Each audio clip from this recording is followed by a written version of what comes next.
ഇന്ന് തന്നെ ഡൗൺലോഡ് ചെയ്യൂ. കാണൂ നിങ്ങളുടെ favourite shows. Your honour, Priyanka എന്ന പെൺകുട്ടി അതിദയനീയമായി വധിക്കപ്പെടുകയായിരുന്നു.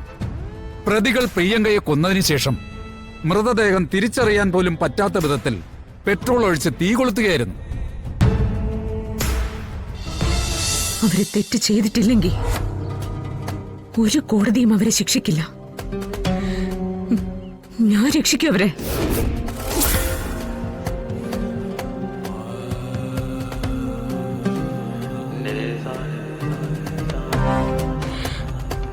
തിരുമേനി, അങ്ങേക്ക് ഈ അവസ്ഥ വന്നതിൽ എനിക്ക് സങ്കടമുണ്ട്. പക്ഷേ എന്നെങ്കിലും ഒരിക്കൽ യാഥാർത്ഥ്യം ഇതല്ലെന്ന് അങ്ങേക്ക് മനസ്സിലാവും.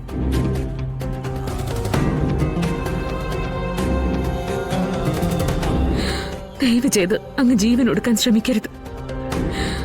അതൊന്നിനൊരു പരിഹാരമല്ല.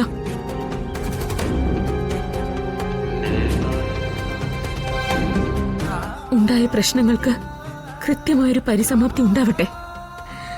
എന്നിട്ട് നമുക്ക് ആലോചിക്കാം ആരൊക്കെ മരിക്കണം, ആരൊക്കെ ജീവിക്കണമെന്ന്.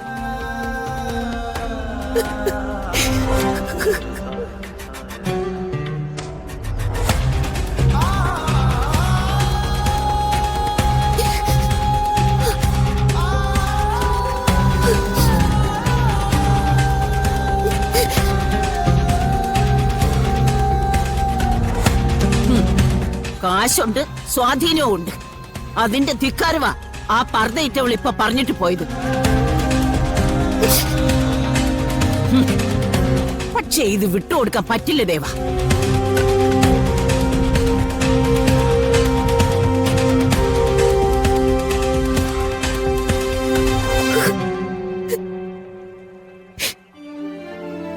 ദേവേട്ട, ഈ നനഞ്ഞ തുണിയൊക്കെ ഒന്ന് മാറ്. വേണ്ട ശോതെ, നമ്മുടെ മോളുടെ ചിതാഭസ്മം ഒഴുകിയ വെള്ളോ അത് മുഴുവൻ ഒഴുകി തീരുന്നവരെ നമുക്ക് കണ്ടിരിക്കാം. ഇനിയൊരു കാഴ്ചയില്ലല്ലോ.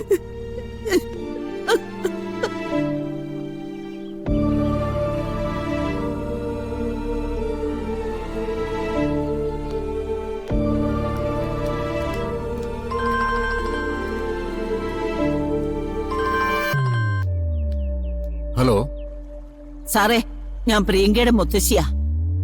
എന്താണ് സാറേ, അവരെ രക്ഷിച്ചെടുക്കാൻ വേണ്ടി പണവും സ്വാധീനവും ഉള്ളവർ ഇറങ്ങിയിട്ടുണ്ട്.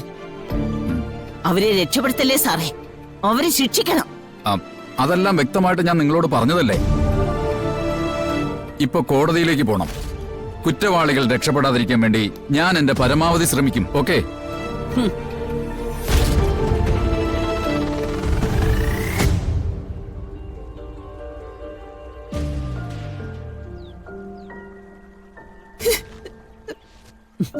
ദേവാ, എണീറ്റ് മുണ്ടുമാറ്. എന്നിട്ട് നമുക്ക് കോടതിയിലേക്ക് പോകാം. വേണ്ടമ്മേ. എടി, അവള് കോടതിയിൽ വന്ന് നിൽക്കുന്നത് കാണണ്ടേ? എങ്ങനെയാ പ്രിയങ്കയെ കൊന്നതെന്ന് പറയുന്നത് കേക്കണ്ടേ? അവളെ അവനെയും ജയിലിലേക്ക് അയക്കുമ്പോ അതിന് സാക്ഷിയാവണ്ടേ? വേണ്ടമ്മേ. പക്ഷേ എനിക്ക് കാണണം. കണ്ണു നിറഞ്ഞ കാഴ്ച എനിക്ക് കാണണം. ഞാൻ പോവാ.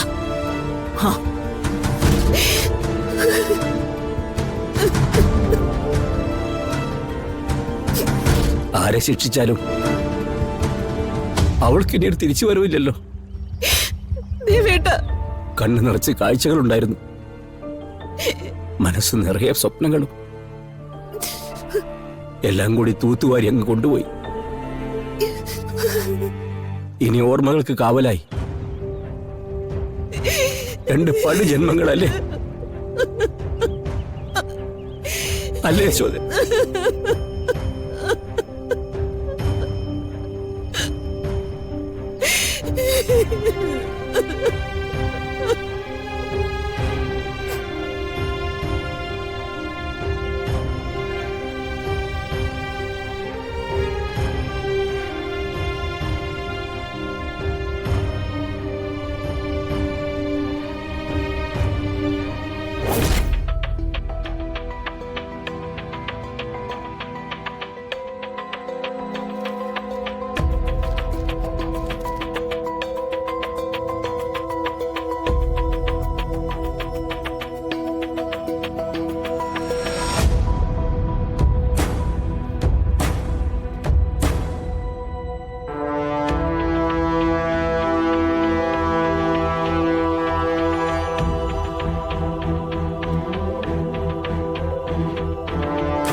പ്രിയങ്ക കേസിലെ പ്രതി വരുണിന്റെ ആദ്യം ഹാജരാവേണ്ടതാണ്.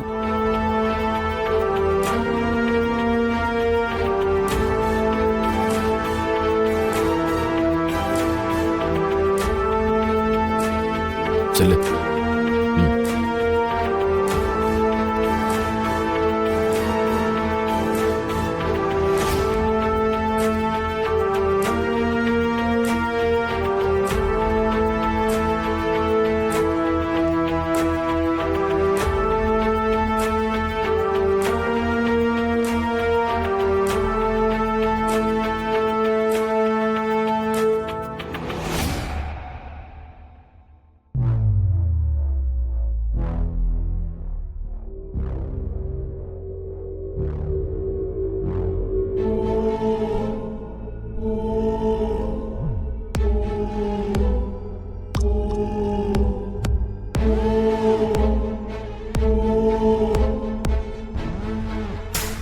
യുവർ ഓണർ,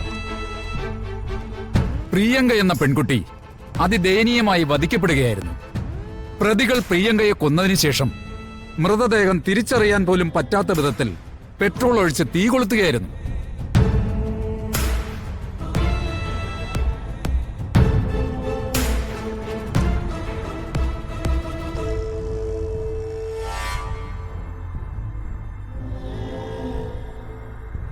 ക്രൂരമായ കൊലപാതകം നടത്തി അത് മറച്ചുവെക്കുക മാത്രമല്ല,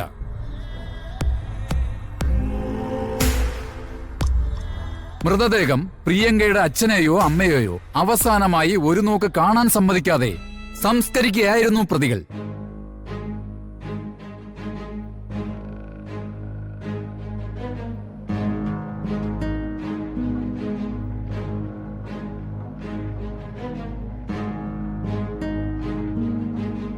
പ്രിയങ്കയുടെ അച്ഛന്റെ ഹൃദയ ശസ്ത്രക്രിയ നടന്നതിന്റെ കാരണമാണ് പ്രതികൾ പോലീസിൽ പറഞ്ഞിരിക്കുന്നത്.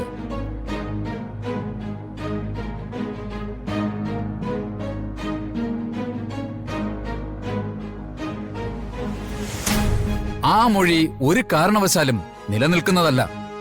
അന്വേഷണം കൃത്യമായി പൂർത്തീകരിക്കാൻ സർക്കിൾ ഇൻസ്പെക്ടറിന് സാധിച്ചിട്ടുണ്ട്.